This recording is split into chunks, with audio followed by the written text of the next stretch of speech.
look at my hair. So yan, at tanghali na ako nag-start mag-vlog dahil natuwa din ako dun sa ginawa kong questions tag. Pupunta ako dito sa kabilang kwarto, sa kwarto ng kapatid ko. Kasi, yan o. Kukunin ko yung mga box. Tapos ililipat ko dito sa kwarto ko. At, bago ko pala ginawa yung question tag na pinasa sa akin ni Sis Chai, napansin ko na nabawasan ako ng mga followers. Nasa 323 ako hanggang sa pumalo na siya ng 320. So, yung naramdaman ko noon, nung nakita ko yung nagkasunod-sunod yung mga nawala, nalungkot ako kasi alam ko kasi boring yung vlog ko. Wala akong masyadong ganap. Wala akong masyadong pasabog sa pag-e-edit. So, aware ako dun. Then, syempre, katulad din ng advice nila sa akin, ng mga madalas ko nakakausap, i-enjoy mo yung vlog mo. So, ako naman, na-enjoy ko siya. And, yon, nagagamit ko yung mga vlog ko sa mga panahon na lalo kapag matagal akong wala sa studio and gusto kong i-check kung meron ba ako nakalimutang patayin and binabalikan ko yung mga vlog ko.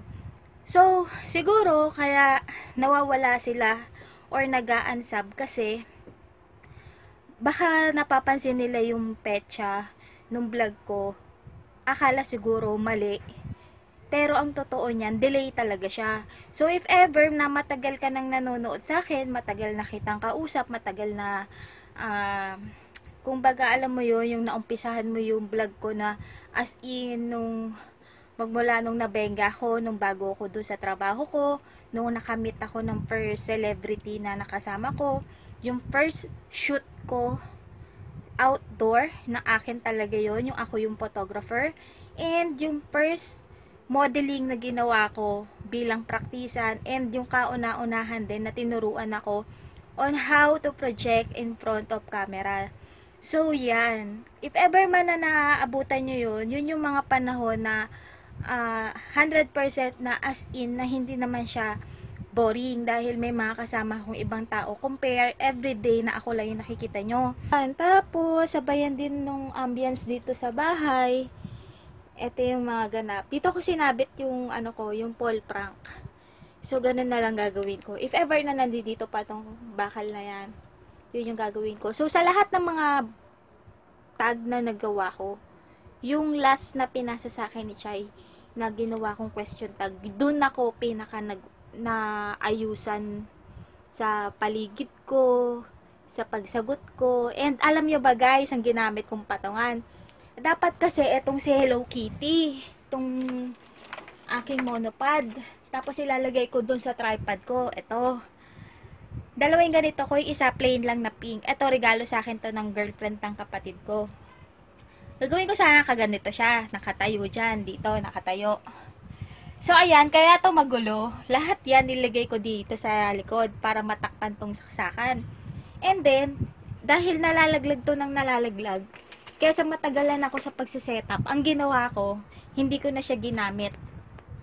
Nag-improvise ako. Pinagpatong-patong ko yan, ito, lahat yan. Tsaka tong ng kapatid ko, hanggang sa 4 na layer yan. Tapos pinatong ko siya dito. Kasi ito yung malapad eh. Yan. Nag-try ako dito, okay naman siya. And dito sa blue, okay din naman. Kung yung blue yung gagamitin ko, hanggang doon yung maaabot. And pag ito naman, hanggang dito lang siya. Kaso nga lang, pag nilayo ko na siya, mapuputol ako. So, pag lumayo naman ako ng todo, hindi ako yung as in na nakalapit na ganyan. And pagka pala front cam ang gamit ko, hindi ko magagamit yung zoom in and zoom out neto. So, dapat nasa back yung ginagamit ko, 'di ba? So, ang turo ni Kuya Yuden, gagamit ako ng salamin. Gusto ko din gumamit ng salamin at nandito yung salamin ko as in. Ito siya. Ang nangyari ngayon, wala akong paglalagyan dahil yung dulo lang nga nito, ito na siya. Tapos kulang ako ng isa pang lalagyan. Ang gagawin ko sana itong box na to, yung ginagawa kong recycle box. Lalagay ko yan dyan sana. Kaso nga lang, dumudulas siya, wala na akong pag-iipitan. So ngayon, ginawa ko front cam. Diba? So, dahil nag front cam ako, continuous yung flow, one take lang. And yun, nagtuloy-tuloy ako. So expect ko na makakapag-film ako ng 2 tag. Kaso biglang dumating si Yusuke. Na-post ko siya dun sa Facebook and sa IG ko na biglang dumating ang batang makulit. Yun. Buti na lang tapos na akong mag-film. Kasi nung pagka-answer ko ng pinaka-last question and nung nagbabay na ako, bigla siyang sumigaw, "Ate!" Tapos sabi ko, naku, ang lakas ng boses niya. So ngayon dito sa kwarto ko, wala yung baboy na maingay, yung kapitbahay namin. So tahimik yung paligid, kaya tinimingan ko talaga siya na na mag-film. So ngayon, tahimik yung paligid ko na kapag film ako. So ngayon, dapat ang gagawin ko rin, magpi-film ako ulit ng isa pa, yung tinag sa akin ni Sis Jobilita and ni Lian Barsaga TV. Si Lian, matagal na niya akong tinag doon. So nakakaya, sorry Lian, hindi ko pa siya nagagawa. Pero yung tinag sa akin ni Sis Chai, bago lang yun. Mas inuna ko na yon kasi para maitag ko rin siya sa'yo. Total, gusto mo na uling bumalik sa YouTube. So sana makita mo yung tinag ko sa'yo kasi yun din yung reason kung bakit ko siya inuna, para din hindi ma-stack up yung channel mo, and kasi nga 'di ba busy ka na sa sa business mo. So para kahit busy ka sa business mo, meron ka pa rin ginagawang mga tag, hindi ka na idle and nakakapag-upload ka pa rin. So yun, kada gagawa ako ng tag, ikaw lagi yung inuuna ko. Although yung sa list, natatambakan na, napupunta ka na dun sa gitna kasi lahat ng mga bagong sabis nilalagay ko sa unahan. So copy paste lang kasi ko minsan. So kadalasan ng aking list dito sa notebook hindi siya updated, and dito naman sa laptop yun nasa notepad.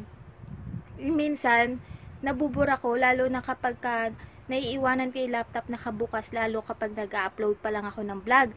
So yan ang mga ganap sa akin. Tapos pasensya na sa mga naboboringan sa akin kasi okay na yon, acceptable naman na rin. Kahit mag-unsub na kayo, okay lang. Kasi kahit ako talaga naboboringan din ako sa sarili ko Pero continuous ko to kasi ito yung ito yung gusto ko, ito yung binabalik-balikan ko kapag kinailangan ko na nga siyang gawin. So ayan, tapos ito yung mga album ko, plastic. Yan. Yung mga picture, naghanap pala si daddy ng picture, kaya rin ako pumunta rito.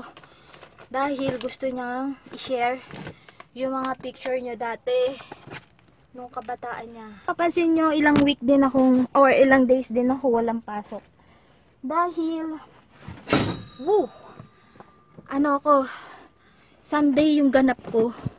So, dapat ngayon meron akong shoot sa friend ko.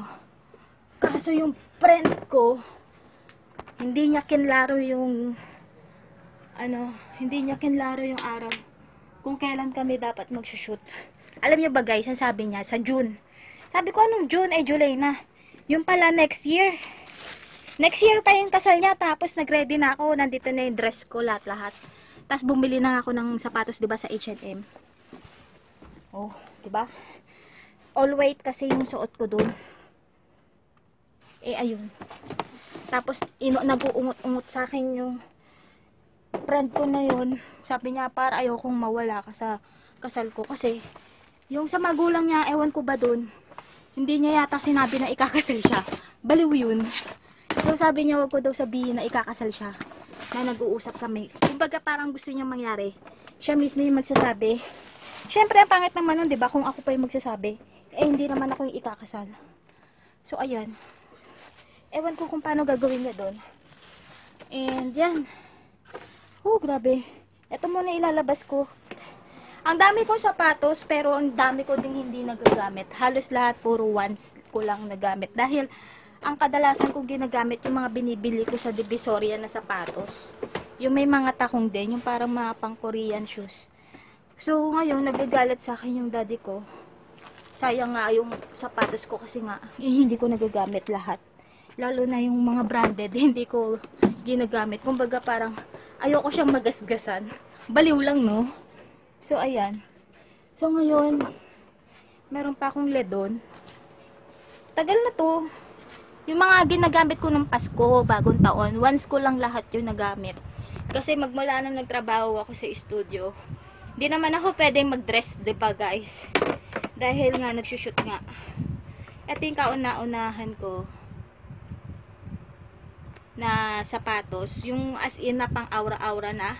Kasi lahat ng sapatos ko nung nag-aaral ako, rubber shoes yung ginagamit ko. So, ito, pinahiram ko to kay mama nung kasal. Ledon yung brand niya. Kaso nga lang, ayan o, lumalabas yung ano niya, yung pinagkabitan or yung tawag dun, yung rugby. So ayan, ito lang yung mga kaya kong ilakad, yung mga wedge na ganito. Pero kapag yung mga stick na hindi, yun din yung tinuturo sa akin ni na sir na kailangan matuto ako. Ayan o, pak, oh, diba, shala. Oo. So, kapag nagaganito ako, dahil taon na siya, magbabaon ako ng tsinelas. Kasi mamaya baka magpigtas. Ledon siya, guys. So, yan. Kaya ganito yung pinili ko kasi may white. Dapat kasi plain white to. So, dahil wala namang plain white, ito na lang. O kaya black sana nito, kaso nabili na siya. 'Di ba? So, ayan. Ito yung kauna-unahan ko ulit. Dahil puro rubber shoes ako. Yan yung mga shoes ko. 'Di ba? So, yan. Buti naman buhay pa sila lahat. At, yun. Ang good news dito, hindi siya nagbakbak dahil merong hingahan yan, no. Talagang as in, inano ko to. Tapos, nag-DIY ako. Si Rila Kuma. So, ayan ang aking mga shoes. Ay, papakita ko na lang, no. Pakita ko na lang. Pero yung iba dun, naitago ko, no. Doon, no. Ang nakita niyo na ba, nakita niyo na sa akin yung Adidas ko, yung Skechers ko, ano pa ba yung mga nandun? Nandoon pa yung boots ko. Pero na ano ko na yun, post ko na lang sa FB yung umattend ako ng Christmas party na naka-boots ako. Tapos yung Hello Kitty na i-post ko naman siya dun sa Instagram ko, dating-dati na. So ito yung mga hindi ko na-post. Ayan, yung Ledon. Tapos ito yung graduate ako nung college. Kasi ang requirement nung college, kulay black na shoes. Ginamit ko ito. Australian. Tama. Australian shoes. Kulay gray. Tapos yung suot ko, kulay violet. Yan siya. Once ko lang din siya nasuot. Halos lahat, once lang. So, ito. Ay, naku. Sana hindi siya mapigtas, no? Kasi, mababa lang yung kinuha kong takong dahil, ano nga, tawag dun, naghapon kaming nakatayo kasi nga manunumpa na kami, graduate na kami. Yan, ito siya, oh. Pak! Woo! Ay, nako, sana hindi siya lumutong. Sana hindi pa siya mapigtas. So, ayan. Ito yung advantage kapag meron kang shoebox na ganito. So, okay lang yan. Kahit yung iba nito, nabili ko pricey kasi kailangan ko talaga eh. Pero, ang advice ko sa inyo, antayin nyo na lang mag-sale para tatlo yung mabibili nyo mura pa. Kasi ang nabili ko dati nito, 169 yata, 150. Ito yung shoes ko nung sa GB. Nagbakbak siya. As in, diba? Magagalit sa akin si daddy nito. Ay, nung college ako, ang sapatos ko nagtatagal ng 2 years. Tapos, ang pinapalitan lang yung dito, yung dulo. Tapos, ito, nangat-ngat to, naitaga. Ito yung mga panahon na, yung, ay, tinan mo, bago pa yung shoes, diba? Wala pang pudpud. Pag napupudpud kasi, ito lang pinapalitan yung dulo. At yung paborito ko sapatos ko sa lahat. Ayan, yung paborito ko sapatos sa lahat. So, ito magagamit ko pa to pag nagtrabaho ako. Sa Mr. Quick kami nagpagawa. Pag nagtrabaho ako, magagamit ko pa siya. Pero, makukubera naman to yung nangat-ngat sa akin. Pero ito, grabe, nagbalat siya. Tapos tingnan nyo yung inaayos lang dito sa akin yung ano, takong. Yun lang yung mga nasisira sa akin. Pero the rest hindi naman. 'Di ba? Magagalit sa akin si daddy nito. Tapos lumutong siya. Oh. Pero ito talaga as in ano lang na kumbaga ayan oh, nadaanan lang nga ng daga eh. Kasi yun yung mga panahon na ano na wala pa ako nitong shoebox. Tapos meron pa akong extra oh, sa takong. Yun yung mga wala pa akong shoebox tapos nakalagay lang siya sa kahon. So hindi talaga advisable na magtatagal yung sapatos mo dun sa kahon dahil possible talaga na maano siya, mangangat-ngat siya ng daga. So ayan. At yun lang yung pangit dun. Nangat-ngat siya. So masasermonan ako ni daddy nito. Sabi niya, hindi mo inaalagaan yung sapatos mo. Tapos ito, woo! Napakita ko na to. Regalo ng kapatid ko. Ito yung binili niya sa Payless. Talagang as in sinama niya ako.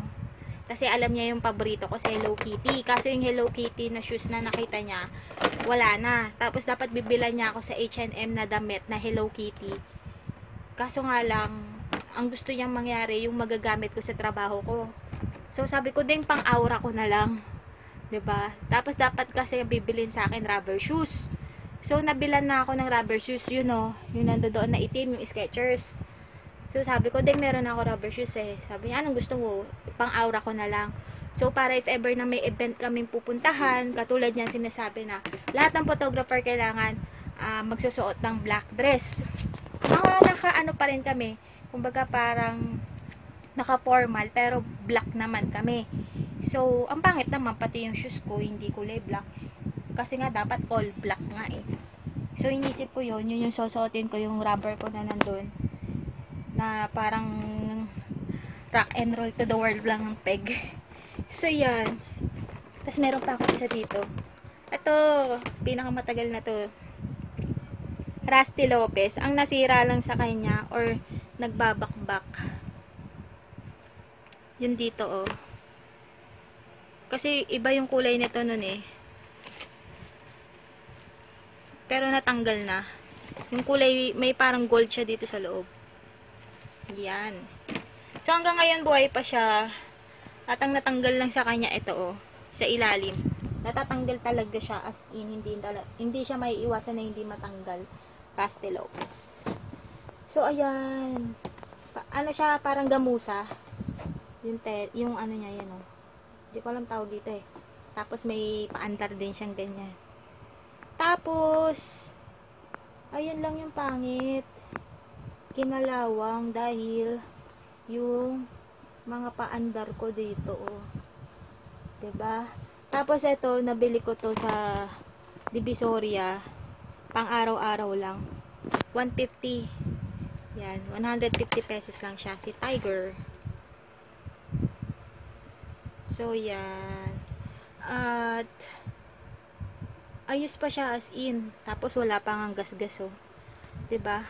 Kasi, hindi ako nakapagsuot ng ganito doon. Kasya ba to? Alam ko, kasya to sa akin eh. Akin to eh. Yan. O, 'di ba, pak? Itsura niya. Ano ba? Pinahirap mo kay sarili ko, no? So, yan. Yan yung mga sapatos ko. Ayan. So, kailangan ko rin pala sila ilabas din dito sa mga lagayan para mahanginan. And, dapat din talaga siya magamit. Itong isa meron pa, oh. O, diba? May sapin pa siya. Pero yung isa wala na. So, hindi ko alam kung paano ko to lilinisin. Dahil, baka kasi lalo siyang kalawangin. So yan, kulay gray siya dati eh. Ngayon dirty na eh. Dirty gray. At ang haba ng vlog ko guys, sorry. Yun lang yung mga ganap nga sa akin. And dito ko na ini-end yung vlog ko. And after nito, after kong maglinis, maliligo na ako, mag-e-edit. Yun yung flow ko. Tapos, yung shoot ko sa wedding, na behind the scene, hindi ko pa siya nagagawa, pero hindi ko alam kung pati yung mga picture niya, isasama ko siya dun sa vlog or ilalagay ko na lang siya sa Facebook, 'di ba? So if ever na ilagay ko siya sa Facebook, guys, makikita niyo lahat ng mga behind the scene na ginawa ko. And yun, thank you din pala sa lahat ng mga nagla-like sa FB page. And ay, sa FB page ko hindi na ako masyadong active. Kasi yun, hindi ko feel eh. Minsan talaga hindi ko feel. Doon sa FB account ko, sa second account ko sa FB, thank you po sa inyo lahat, sa mga nakakausap po, thank you po. And if ever po na nakikita nyo ako na naka-online, tapos, yun lang, tahimik lang ako sa chat. Pero, pagdating doon sa home, puro like ako, ganyan-ganyan, ganun. So, kasi pag dumaldal ako, talagang nasa wall eh. Hindi ako nag-chat-chat, or minsan may ka-chat ako, nag-uusap kami, ganyan. So, yun. Sa personal, hindi ako ganito kadaldal. Doon sa mga tao na as in na, alam mo yun, yung hindi mo pa nakakasama, ganyan. Pero, kapag ka as in araw-araw na tayo magkasama, sobrang daldal ko in person. Pero pagdating sa FB, sa chat, hindi ako ganun kadaldal. Maski nung nag-aaral pa ako, hindi ako ganun kadaldal. Or else, merong mga important message akong sasabihin, may mga important message akong matatanggap, ganyan, doon kami nag-uusap. O kaya naman kapag halimbawa nangyari yun sa YT na hindi ka makapag-like, hindi ka makapag-comment, hindi ka makapag-share, doon ako sa FB nung mismong tao na yon magko-comment as in direkta. Ganun yung ginagawa ko. So if ever man nahihiwagaan kayo, 'di ba, naka-online ako tapos wala akong kinakausap, nahihiya ako, tapos hindi ko din alam kung ano yung sasabihin ko, kung ano yung kukwento ko, kung ano yung pag-uusapan natin, ganyan. So, yun. Tapos, basta dito lang ako sa vlog madaldal, kung ano yung nangyayari sa akin, yun yung pinapakailaman ko, yun yung sinishare ko sa inyo. Kaya madalas, boring, ba diba? So, yun guys, pasensya kung boring, and thank you din doon sa mga nadadagdag doon sa mga sabis ko. Sana wag kayong umalis, parang awa nyo na. So, yan. At, sorry hindi ko kayo mabigyan ng magandang vlog, hindi ko kayo mabigyan ng magandang istorya, pero malay nyo sa susunod, at hindi ko rin alam kung kailan yung susunod na yon. Pero sana, pag dumating yung time na yon, nandiyan pa rin kayo para sa akin. And, yun, maraming salamat sa inyo lahat guys, hanggang sa susunod ng akin pagdadaldal. Bye! I can't stay.